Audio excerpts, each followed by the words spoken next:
It's noon here in Ventnor City, New Jersey, and our nation's capital, Washington, D.C. And this is news that you can use from CarEdge for Friday, June 21st, with your hosts, me with a massive headache, Ray, and that damn good-looking kid, Zach. You have a headache? Because I have a massive one. No, but I was crying about 3 minutes ago thinking about my mom. So this is going to be an interesting Friday show. 7-year anniversary of her passing next week. So I don't know. It just got me really in my feelings today. Dad has a headache. I'm feeling emotional. Stellantis, they're in major trouble. Before we turn our attention there, because this is our coping mechanism, folks. Before we turn our attention there, CarEdge.com. My dad and I, year 4.5 now. Yes. Building this business.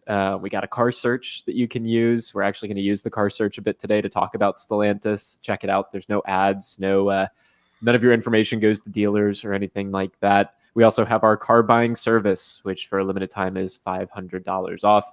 So take advantage of that back at CarEdge.com. Dad, layoffs. Yes. That is the talk of the town. If you are at Stellantis, Stellantis is the parent company that owns Chrysler, Dodge, Jeep, and Ram. They recently came out and they're signaling even more cost reduction is their expectation. They want to find $200 million they want to spend on, they want to get back, they want to recoup. And I think there's the expectation of thousands upon thousands of layoffs coming in the near future. This comes on the heels of yet another executive leaving Stellantis. We've been documenting this week after week after week. Now their executive leading their AI and machine learning department has departed. He resigned after She resigned, excuse me. Yes. After 3 years. So, do you think, as being the head of the AI department, that the AI probably could have suggested to her, "You are about to get canned"? I'm just thinking. I mean, based on everything, all the major changes in the top executives at Stellantis over the last 6 weeks, I'm pretty sure artificial intelligence probably would have been suggesting to her subliminally, "It's time to update your resume." Just thinking. Potentially. I do think, though, Dad, that more of this has to do with Stellantis is doing a reset. There is one automaker who has an insane oversupply across all of their brands, and it is Stellantis, Chrysler, Dodge, Jeep, and Ram. And we see that in the data. So we'll go there first. You'll use the car search. Bear with me, folks. We're on the car search. What do you want to do, Dad? Ram 1500? I'm not putting you on the spot. I know you got a headache. Yeah. New.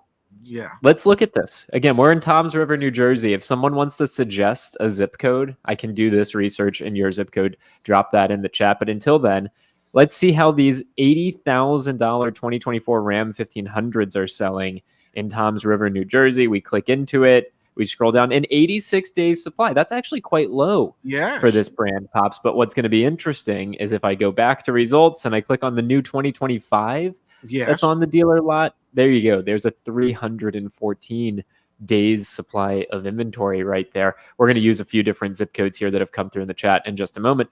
But this is what's going on at Stellantis is they cannot sell their vehicles, and that's leading to their CEO coming out and their CFO coming out and saying we need to find $200 million in headcount reductions. Can I say one thing?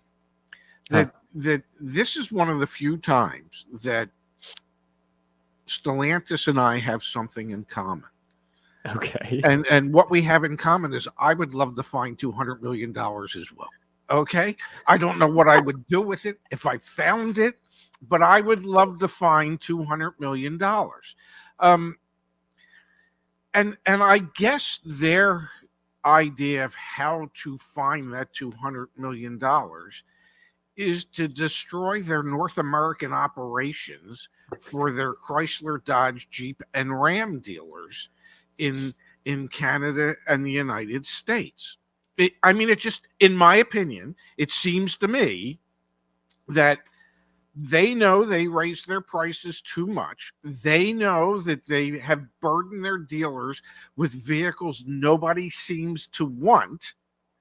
And their answer to that in how to fix it is to have key executives leave, figure out how they can save $200 million by I don't know, reducing workforce by laying people off, as opposed to taking money and throwing it at the problem and making their vehicles cheaper so that their customers, their historic customers, would want to come back and buy something from them. It is. Can you answer this question, Dad?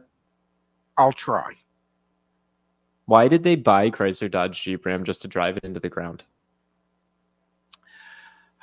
Well, maybe for international tax purposes. I don't know. That was Very where well my could mind be. went too. Yeah, very well could be. Because it seems as if it appears at the surface that they are not really concerned with how they are destroying the North American market, and they can't be blind to the fact that they are. I mean, Stevie Wonder can see this.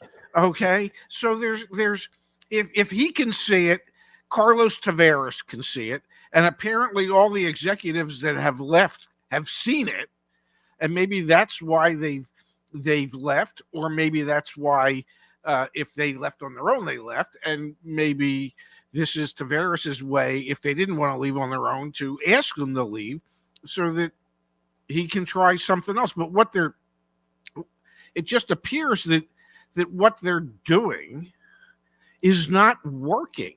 And it's not, I mean, it's not like it was ever really considered a great automotive I mean, at one time it was, when it was Chrysler, there was but it was always considered the third company of the big three American manufacturers. I don't know. I guess Walter Chrysler is probably turning in his grave, wondering what all these international corporations have done to the business that he once built. I don't know. I want to pull up.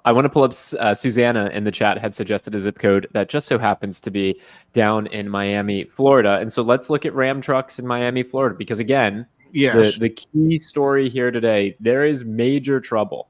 There's significant issues and challenges faced at Chrysler, Dodge, Jeep, and Ram. And we can measure that through two outputs. One is their supply of inventory. So let's look at that 2024 Ram 1500. It's a $72,000 pickup truck in Miami. Yeah. Only a 76 days supply. So that's actually quite low. That's healthy. Like automakers, dealers, they don't have to really negotiate when they have a 76 days supply. They can hold pretty firm on price because there's only 116 for sale. 69 have sold in the last 45 days. Here's the issue, gang. The 2025s have been pumped out onto dealer lots. There's a 405 days supply of those 2025s, 180 for sale, 20 have sold in the last 45 days. This is one of the outputs that we can see. The other are obviously all the layoffs. But that's because dealers initially will say to their customers, if you're looking for a deal, I've got a 2024 for you. If you want a deal on a 2025, come back in a year. I've got a year to sell that vehicle. Not that I want to carry it in my inventory for a year, but the sense of urgency isn't there to sell it when it initially comes out at a heavily discounted price. So while they still have 2023 and 2024 new Ram 1500s, they are going to say to their potential customers, you want huge savings? 2023, 2024. You want huge savings on a 2025? You're going to have to come back later. Much 100%. later. Yeah. And so that's one of the reasons you see that. But having said that, why are there dealers that have new 2023s, new 2024s, and new 2025s on the ground? And that is a factory issue. That is an upper management Stellantis issue that has caused that to happen, which is creating 100%. Other issues for their dealers. Definitely. I want to share one of my favorite features of the CarEdge car search, folks. So this 2025 Ram 1500, if I scroll on down, I can actually see CarEdge community member dealer reviews. So this Wow. dealership has had 3 different reviews submitted since we've had this up. So November, March. I encourage everyone to use the dealer reviews functionality on the CarEdge car search. This is just you contributing to help one another out. So please, I just randomly selected this vehicle, but you can see here, some CarEdge community members are saying buyer beware from this particular dealership. Please, folks, use that. May I suggest that apparently they are extremely consistent in how they treat their customers, because there's 3 reviews and every one of them is a 1-star review. Now, you have to have consistent processes and procedures in order to piss off your customers that badly. So kudos to that dealership for being that consistent. Use the dealer reviews, folks. Please help one another out. I'm seeing lots of messages about the CDK outage. We're going to talk about that. But before we do, Dad, Yes. We had a video on Wednesday where we talked about CarMax in anticipation of their earnings. Their earnings came out this morning, and we were right. I was right. I think you were non-committal. I was right. I stood with conviction and said CarMax earnings were going to be bad. And here you go. CarMax's Q1 net income falls 33%. So profit, the actual bottom line profit, was still $152 million. So before we all get upset for CarMax, they made, after paying everyone and everything, $152 freaking million in one quarter. That is absurd, but it's down 33%. And their revenue, top line revenue, down 7.5%. They actually sold fewer vehicles in the first quarter, down 3.1%, and same store sales were down 3.8%. Their gross profit per vehicle retailed was also down. Dad, this was a bad quarter for CarMax and kind of an indictment on the current state of the used car market. So just wanted to take a moment and pretty much acknowledge the largest used car dealer out there had a really difficult quarter. I anticipate you're going to continue to see that for quarter after quarter after quarter, at least through the remainder of 2024, because it's a buyer's market, folks, not a seller's market in the new and used car business. In some regions, in some parts of the country, and with some vehicle brands, not all. Fair. But I think that the CarMax data gives you a pretty good picture of what's going on nationwide for them. They're selling fewer vehicles. They're making less per vehicle sold.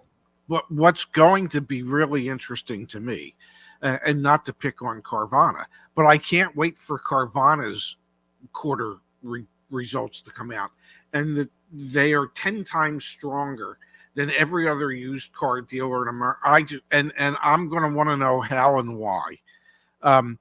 Although it is interesting, over the last 3 or 4 weeks, the amount of insider stock sales have been astronomical from the Garcia family. So at Carvana, yeah. Yes. So, get that stock price up and then dump the stocks that you have. Could be interesting to look at. There is a checkered history on the senior Garcia. Not that should influence anything. I was just trying to talk about CarMax and the used car market in general. All right. But you want to make this a Carvana topic. We will get Carvana earnings soon. I anticipate they're going to tell a similar story. I mean, it's a little over a month, if I'm not mistaken. It's going to tell a similar story. They're struggling. They're struggling to retail vehicles. They're struggling to make as much money. You expect some interesting accounting to get us some really good Carvana numbers, don't you? I do. Yes. They are bucking the trend in the used car industry. They are the mother buckers of used cars. That's all I'm going to say. All right, Dad, let's turn our attention to the CDK news. I'm going to pull up a couple comments that have come through the chat, and we can discuss this. We've got, from electrified light vehicles, the CDK outage will impact sales for this month. Is that a possibility? Absolutely it is. It's a rather strong possibility. About 50% of all new car dealerships out there, new car franchise dealerships out there, use CDK as their DMS system, and that integrates with all the other DMS is deal management system, right? Yes, and that intersects with all their other software companies that they use. So the issue for a lot of dealers is how they complete the paperwork. You can handwrite contracts. I know that for a fact because I used to handwrite them when I first started in the business.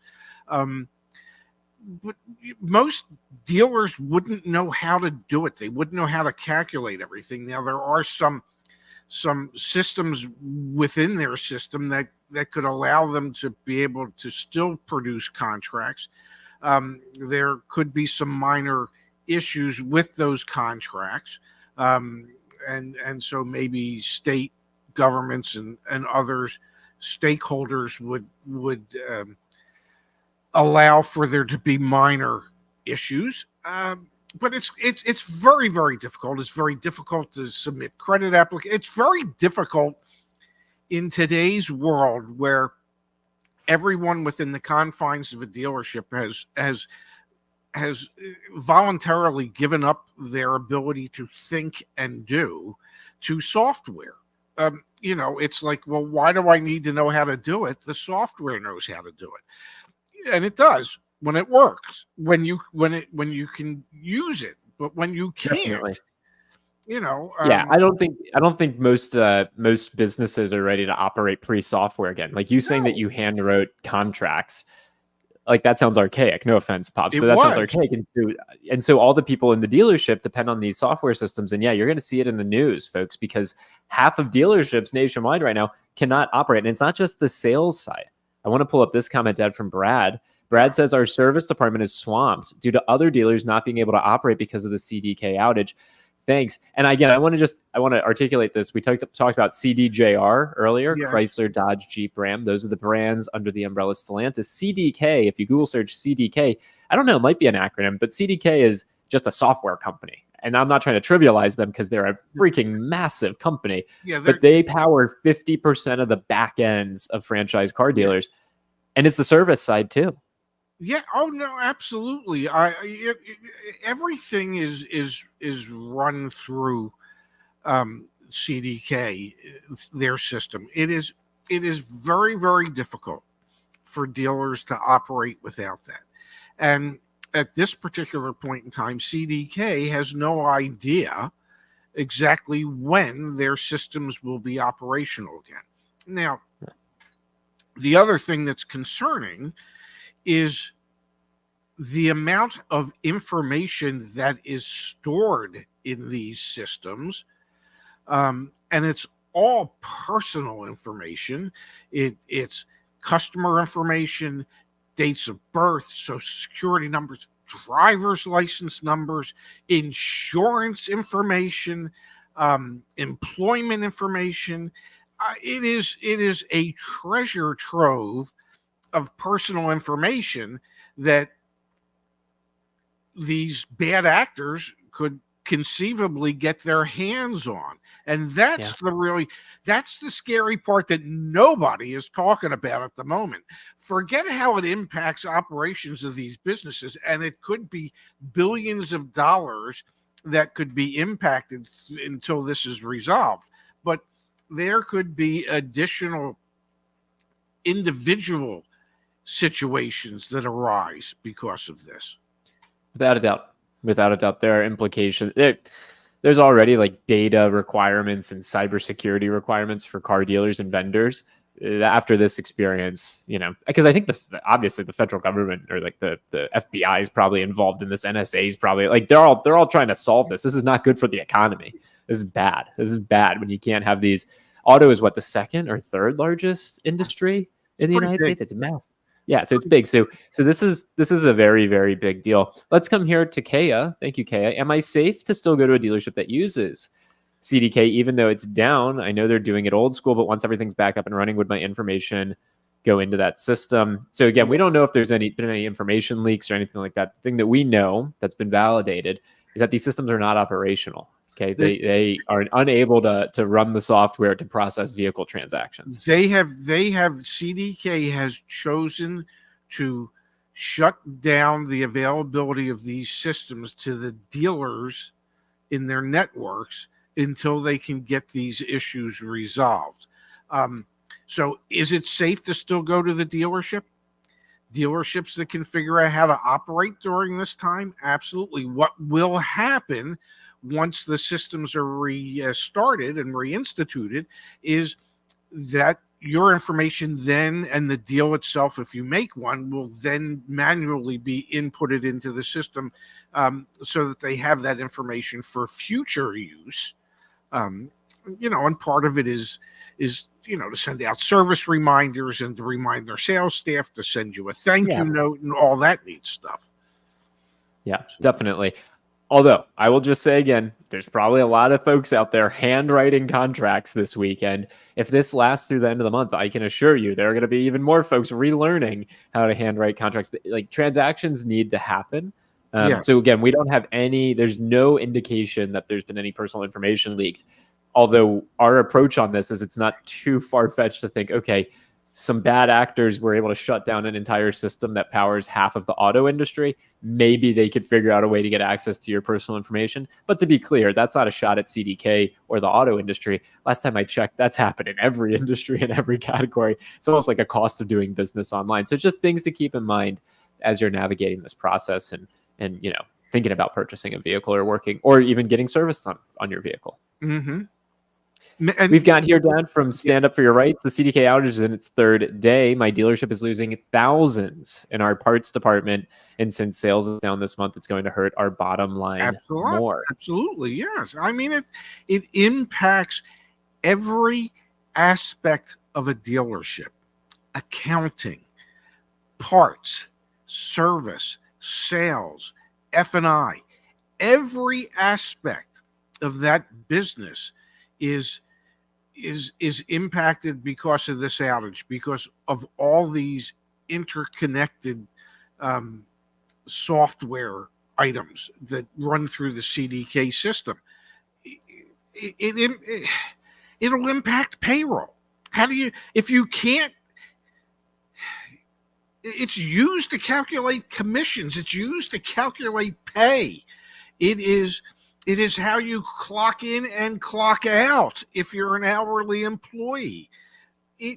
This is a massive undertaking, and it is going to impact hundreds of thousands of dealership employees until it gets straightened out. You have no idea. Yeah, well, we're living through it. We're starting to experience it. From Boomer My Sooner, thank you. They have been hacked, and that's why it's been down. Yep, exactly. Bad actors got into their systems, and they've turned off the software that allows dealerships to operate and transact. From Robert Ott, thank you, Robert. Text from Dana Toledo: shift canceled 2 to 3 weekly. We have seen, again, we started today's show talking about an oversupply at Chrysler, Dodge, Jeep, and Ram, but there's an oversupply of inventory across a variety of brands and layoffs. We only focused on the CDJR layoffs at the beginning. There were international layoffs at Ford. There were actually layoffs at a Toyota parts supplier as well this week. We saw layoffs at the dealership level from Lithia. Maybe that was 2 weeks or so ago. So layoffs are happening in this industry. There's going to be layoffs at Toyota's Indiana plant because they have put a stop sale on the Toyota Grand Highlander and the Lexus version of that vehicle because of a side airbag issue, and they don't have a fix for it. They have a stop sale on the vehicles that the dealers have, and they have a stop production of those vehicles until they can come up with the appropriate fix. I had a community member, Dad, try to buy a car this week and tried to trade in a 2022 Toyota Tundra, and the dealership wouldn't take it. Yeah, because they don't know when it's because of the engine issues. They don't know how, if, and when Toyota is going to come up with a fix for that. And if you're a dealer looking to trade one and you know that's under a recall, and you don't know when that recall can be handled, and you can't sell it because of that impending recall, how do you put a value on it if you have no idea how long you're going to have to sit with that vehicle before it can be fixed and sold? This is the stuff that we're seeing, folks, day in and day out. I want to remind everyone that's here. I've seen the question a few times. What does it cost for CarEdge Concierge Car Buying Service? It's $990. You pay us that, you sit back, you relax. We do it all for you. We met with one of our community members or one of our customers this morning at our team meeting. Super insightful. Every Friday, we meet with one of our customers and they share their experience with us. We still have room for improvement. We're always working on it. But for those of you that are disinterested in going to the dealership, negotiating, you already know what car you're interested in. You just want us to take care of it for you. Check it out, CarEdge.com. Take advantage of that. I want to come here to Zombie. Zombie saying, y'all keep saying bad actors, but these dealerships have been screwing customers for decades. I'm just using bad actors as a way to describe whoever the heck hacked in to these systems. Are dealers bad actors? Some of them are. That's for doggone sure. We see it all the time. But no, this is just bad actor as a way to describe there's some group. There's some there's some hackers. Yes. Yeah. So, and there's no like vigilante justice and dealers being screwed because they can't sell cars or do service. Like this sucks for everyone involved. There's no winning in this. This is terrible. I mean, there's customers that want to get their cars repaired that can't. Just go ahead. So you guys are car dealers? No, 100% no. I never make this clear. We make no money from car dealers. The reason we charge $999 for our car buying service is because that's the only way we make money. We have no monetary relationship with dealers. Not at all. We're not car dealers. At the end of the day, you're still signing paperwork from the dealership. We just facilitate all aspects of that. So thank you, Voice of Reason, for asking that question. We have never taken money for selling cars from a dealer ever, and we never plan to. That is core to my belief here. Sorry, I just saw that pop, so I wanted to call that out. I'm glad that you did it. We've got from Squeegee Kid. Thank you, Squeegee Kid. Once CDK is up, do you think it would be a good time to get a better than normal deal, even on models more in demand because they hadn't been able to sell? Is there something to that, Dad? Maybe, but it all depends on the dealer's motivation to begin with. As we know, there are still dealers out there that think it's 2021. Even though it's definitely 2024 and the market has shifted. So it just depends on the dealer. Would some dealers be interested in trying to increase sales dramatically and quickly to make up for the sales that were lost during the outage? Quite possibly, especially if they're trying to hit sales goals that were set by their manufacturer. Now, will the manufacturers look at their dealers that use CDK and say, hey, we understand you might not be able to reach your sales objective because of the outage? I think this goes, there are so many layers to this. It's just amazing when you think about it. I'd say it's unlikely that this is going to create like negotiating leverage for customers. My thinking is that it's like a blip, a week goes by, they're back to operating as normal. It is going to be the end of the month though, so that's the best time to be in the market. We've got here from Cloapo. I thought you made money from Cloapo. Well, we do. Every time Cloapo makes a donation, we do make. We make, I think, what does a YouTube take? I think YouTube takes 60% or 40%, something like that. No, I think they take 60 and we get 40. Yeah. So yes, we do. Just not 100% of what you think we might, Cloapo. But thank you, Cloapo. Very kind of you. We've got here from Brandon. Thank you, Brandon. I have heard on other channels that there could be a government bailout. Is it possible this is all being pushed out till after the elections? I doubt you see any type of government bailout in the auto industry. Stellantis would be the one company that's like teetering the most, and they still internationally made the most money of any automaker. So I don't think there's any bailout. I think we could see like restructuring, and we could see sales of assets, like maybe Chrysler gets another new owner or something like that. But I don't think this is political. I don't think this is bailout. I don't know. That's my 2 cents. I don't see anything on the horizon that would suggest that there's going to be bailouts. Yeah, I agree. We've got from Voice, I am unsubscribing. You guys sit here and talk so much about dealers, but yet you are car dealers. Voice, sorry to lose you. Again, to reiterate, we are not car dealers. We offer a service where we represent customers and we locate, negotiate, and facilitate transactions for them. That's our business. We also obviously make a ton of free content to educate people so they can do it themselves. So they don't even have to pay us because we don't even want you to have to pay us. Just go do it yourself. It's quite frustrating, quite the frustrating experience. So we're here to do it.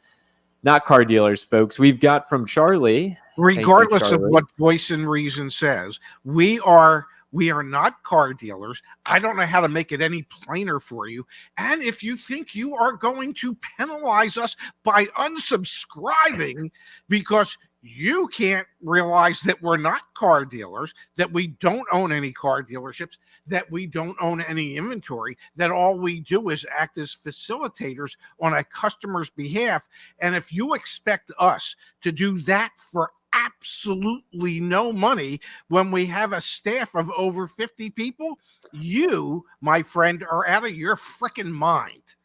Sorry, I just had to say that. How's your head feeling? About to explode, damn it. From Charlie. Thank you, Charlie, for the kind contribution. I'm looking for a new Honda CR-V 2025 and 2024, the same price. Which one can I target a better deal? Also, can I bypass the salesman? We're done pitching our services to bypass the salesman. You can try and reach out to the dealership and negotiate via email. Try and go directly to the sales manager. That's another thing on the CarEdge car search is you can see the contact information for people at the dealership. You're probably going to be able to negotiate a better deal on the 24 than the brand new 25. I would think. Absolutely. From Jimith. Thank you, Jimith. You can get a deeply discounted 2025 Ram 1500. I'm working on one right now. In fact, my dealer in Texas privately told me they've sold 2 Rams in the last month. They desperately want and need incentives. Holy cow. Wow. So there you have it, folks. But it's probably not everywhere. Matthew, thank you, Matthew. My Land Rover's just sitting there waiting for service. Guess this will add to the citrus orchard retirement process. What a mess. Your friendly reminder, folks, if you buy a Land Rover, have 2 of them so you can have a daily driver. Cloapo, thank you. We'll give my dad airtime. There we go, buddy. I am dancing for Cloapo and all those out there who get such a kick out of watching a fat, short, fat, bald guy dance in a chair. Fantastic. Rebecca, thank you for the kind words. This is such a great site. They were so helpful to me during my car search and purchase. Highly recommend cars. Love that. Thank you for sharing the kind words. We really, really appreciate it. May I say that I went to the Acme this morning to pick up some provisions for the weekend, and I did get stopped by a nice young lady who said, I know you. You don't know me, but I know you. I said, well, you're right. I have no idea who the hell you are. She said, but your videos and everything you're doing, that stuff is so great. So, yeah, shout out to her. That's really sweet, Dad. Yeah, that happens every once in a while. If you see us, please say hi. We're humbled beyond belief every time we meet people in real life. It's really incredible. Dad, I'm feeling better. I'm still feeling emotional. Before we hopped on, I was feeling pretty bummy, but I'm feeling better. So thank you for that. Thanks for persevering and pushing through your headache, and thank you to everyone for being here. And this actually, in a lot of ways, everyone joining today, you being here with me, kind of helped me get on the right side, and we had a really thoughtful message from J Mac earlier, which was like, do something today that would make her smile. And that's really sitting with me nice, J Mac. I'm going to do something after today's show that I think would put a smile on my mom's face. So feeling really emotional today, Dad. Well, it's an emotional month. It's we're leading up to on June 30th at 1:30 p.m. in the afternoon. Will be exactly 7 years to the day, hour, and minute that Suzanne passed away. And so, it's an emotional time of year. And so, you're allowed to be emotional about that. Yeah, man. I remember just to share a quick story, because now this is like therapy for me. Right after my mom passed, we were in Boston where she was trying to get into a new clinical trial. And we're not from Boston. We were just up at Mass General for the trial. And my sister and I, right after she passed, went to Trader Joe's, and I must have spent like $200 on just treats and snacks and all sorts of stuff. And put it in the nurses ward or whatever, their break room. And it just felt so nice to do that because they were so kind and so helpful. But tough month, man. Tough week. Tough. But I guess that's how life goes, man. Unfortunately, it is, and but we'll get through it. You'll get through it. We'll celebrate. Sorry, Roman. Sorry, Yeah. we're thinking with you. We totally get it. We totally get it. All right, we're gonna end on a positive note. Grimy says, if I bump into Ray on the street and give him $5, will he do a little dance for me? You know what? I'm silly enough that I probably would. And Igor wants to know if there is an electric show today. There is. I am begging off it today. As I said to Justice, I just don't feel up to doing back-to-back shows. My head is splitting, but Zach said, well, if you want me to carry the show, I will. I said, no, the show will be like a drug that'll make the headache go away for 30 minutes or so. And all right, well, let's end. You go rest. Thank you, everyone. Thank you. Feeling really connected to you, Dad. Feeling really connected to the community. And yeah, we'll be back on Monday with more news you can use. 9 a.m. in the Western Coast Pacific time zone, and noon Eastern here. So love you, Dad. Love you too, handsome. I shall talk to you later. Okay. See you guys. Thanks.